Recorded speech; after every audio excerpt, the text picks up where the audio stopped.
Selamat malam, salam sejahtera. Terima kasih karena bersama dengan saya di Nazlin Unity Channel.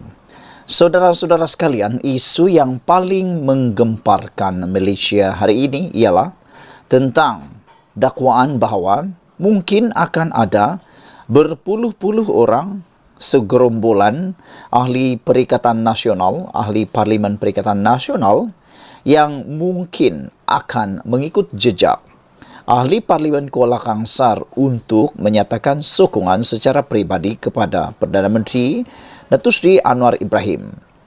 Ramai orang kata itu hanya satu igawan. Ramai orang kata itu hanya cerita dongeng. Tapi sebenarnya saudara-saudara sekalian, perkara itu bukan satu igawan, bukan juga satu perkara yang dongeng. Isu peruntukan sebenarnya bukanlah cerita dongeng. Beberapa ahli Parlimen Perikatan Nasional kini dijangka turut ikut langkah ahli Parlimen Kuala Kangsar. Isu perlunya kepada peruntukan kewangan daripada kerajaan untuk menjaga kawasan yang menjadi penyebab ahli Parlimen Kuala Kangsar, Iskandar Zulkarnain Abdul Khalid, beralih memberi sokongan kepada kepimpinan Perdana Menteri Anwar Ibrahim bukanlah suatu cerita dongeng atau rekaan. Ia adalah cerita benar dan sedang menjadi masalah dalam Perikatan Nasional ketika ini.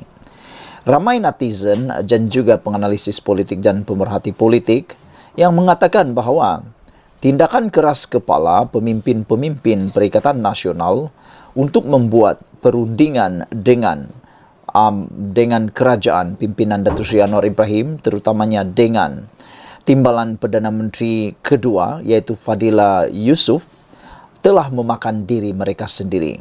Tindakan mereka yang dikatakan oleh Anwar Ibrahim sebagai ego dan angku, sombong dan angku, menyebabkan mereka termakan jerat sendiri. Mereka terkena jerat sendiri, manakan tidak. Kini masalah itu peruntukan ahli parlimen kini menjadi masalah besar kepada Perikatan Nasional. Jangan-jangan ada orang menyangka ahli Kuala Kangsar hanya sebahagian atau mungkin hanya titik permulaan. Yang lain mungkin menunggu pemulanya, duluannya. Difikirkan, dijangkakan ahli-ahli parlimen yang lain mungkin akan turut serta tindakan Kuala Kangsar ini. Mereka hanya menunggu timing yang sesuai, ada orang yang memulakan. Mereka lihat apa yang terjadi. Kalau itu tidak melanggar hak lompat parti, akta lompat parti, besar kemungkinan itu akan menyebabkan mereka memberikan sokongan secara peribadi. Selain Iskandar Zulkarnain yang berdepan kekangan kewangan untuk berkhidmat dengan lebih berkesan kepada pengundi di kawasannya, hasil perbualan dengan beberapa pihak dalam Perikatan Nasional mendapati ia adalah isu yang serius dan sering diperbualkan. Manakan tidak, Anda sebagai ahli parlimen pastilah perlu peruntukan, perlu keuangan untuk memajukan, bahkan untuk mahu memenuhi janji manifesto Anda. Lainlah kalau Anda memang benar-benar bilioner, memang Anda adalah orang yang terkaya di dunia. Tapi kalau Anda sekadar seorang calon biasa-biasa saja, pasti ianya akan memberikan tekanan kepada Anda secara pribadi, berbanding dengan orang-orang atasan yang mungkin lebih kaya daripada Anda. Oleh sebab itu, ahli-ahli parlimen ini mungkin sedang berfikir, kalaulah aku tidak mengambil langkah menyokong kerajaan dan mendapat peruntukan pada waktu ini, jangan-jangan rakyat akan menghukum aku pada pilihan raya akan datang.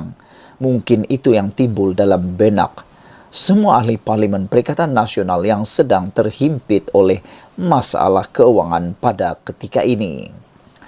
Beberapa ahli Parlimen Perikatan Nasional dikatakan selalu berbincang sesama sendiri berkenan keuangan dan ketiadaan peruntukan daripada kerajaan itu. Janganlah nak salahkan kerajaan pula, kerana cerita sebenarnya ialah kerajaan nak beri peruntukan. Kerajaan nak beri peruntukan. Tetapi wakil daripada Perikatan Nasional sendiri yang enggan yang dikata oleh Anwar Ibrahim sebagai sombong dan angkuh untuk mau berbincang dengan Datuk Seri Anwar Ibrahim. Bukankah perkara ini telah pun pernah dilakukan ketika Ismail Sabri Yaakob menjadi Perdana Menteri dan pada waktu itu sebahagian daripada pemimpin Perikatan Nasional menjadi kabinet dalam Ismail Sabri Yaakob. Jadi sudah tentu mereka faham apa kelebihan, apa kegunaan CSA memorandum persefahaman tersebut. Ianya bukan untuk mahu menyokong semata-mata, tetapi untuk kestabilan negara Malaysia yang kita cintai ini. Selain itu, kebolehan mereka untuk semak dan imbang tidak terjejas sama sekali. Tidak terjejas sama sekali. Semak imbang mereka tetap sama. Cuma satu yang bezanya. Mereka mungkin tak boleh lagi sebut nak tumbangkan kerajaan di tengah jalan. Jangan-jangan mereka enggan, angkuh, sombong untuk memberikan perbincangan dengan kerajaan untuk mendapatkan peruntukan kerana masih mempunyai minat untuk melaksanakan perbuatan langkah-langkah tebuk atap tersebut. Dalam hal ini, ada yang mulai menyalahkan Muhyiddin Yassin selaku pengerusi Perikatan Nasional kerana masih berdegil dan keras hati untuk membawa gabungan itu berbincang dengan kerajaan bagi mendapatkan peruntukan yang sudah dijanjikan oleh Anwar Ibrahim yang boleh diberikan pada bila-bila masa. Apa yang perlu dilakukan cuma datang berbincang dengan kerajaan. Wakil kerajaan yang ditugaskan oleh Anwar Ibrahim untuk menyelesaikan isu ini ialah Timbalan Perdana Menteri yang kedua, Fadilah Yusof.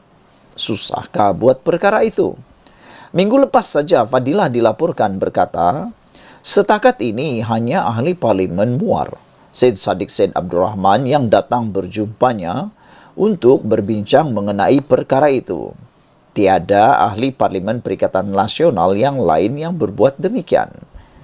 Kata sebahagian ahli parlimen Perikatan Nasional, tiada sebab lagi bagi Muhyiddin dan kepimpinan gabungan itu untuk terus berdegil dan keras hati daripada mengadakan pertemuan dengan wakil kerajaan kerana secara logiknya sebarang usaha untuk menjatuhkan kerajaan serta menumbangkan Anwar sudah pun menemui jalan mati sekarang ini. Ia berikutan UMNO, GPS dan JRS telah sepakat untuk mengekalkan Anwar sebagai Perdana Menteri sehingga tarikh PRU 16 pada tahun 2027 akan datang. Bukankah dalam keadaan ini lebih baik Perikatan Nasional pergi berjumpa dengan wakil kerajaan dan semua ahli parlimen Perikatan Nasional mendapat peruntukan? Tanya mereka. Degil dan enggan berbincang dengan wakil kerajaan bagi mendapatkan peruntukan hanya menyusahkan kami sebagai ahli parlimen lantaran tempoh sebelum parlimen dibubarkan ada kira-kira 4 tahun lagi. Bagaimana kami boleh berfungsi dengan berkesan kepada rakyat selama 4 tahun akan datang jika tiada peruntukan, kata mereka. Dalam hal ini, berikutan langkah yang diambil oleh Iskandar Zulkarnain mengumumkan sokongannya kepada kerajaan dan Anwar, tetapi kekal setia bersama bersatu, tidak dinafikan ada di kalangan ahli Perikatan Nasional PN mula melihat ia sebagai pilihan yang terbaik untuk diambil. Menurut mereka, sebolehnya mereka masih mahu kekal bersama Perikatan Nasional, tetapi dalam masa yang sama mereka amat memerlukan peruntukan kewangan daripada kerajaan. Dengan itu, jangan terkejut jika dalam waktu terdekat ini, terutama jika Perikatan Nasional masih enggan berjumpa dengan Fadilah, maka ada beberapa lagi ahli parlimen akan mengambil langkah yang sama seperti Iskandar Zulkarnain. Pihak-pihak dalam Perikatan Nasional yang dirisik bahkan memberi bayangan beberapa ahli parlimen gabungan itu dijangka mengambil langkah sama seperti Iskandar Zulkarnain. Persoalannya sekarang ialah siapa mereka? Adakah daripada parti Bersatu saja atau juga daripada parti PAS? Nah, sama-samalah kita tunggu jawabannya dan Anda boleh teka siapakah orangnya. Sekian dulu untuk kali ini. Jangan lupa tinggalkan komen Anda. Sila tekan butang subscribe. Malaysia kita punya, kita jaga sama-sama. Cintai Malaysiaku. Kita jumpa lagi. Bye-bye.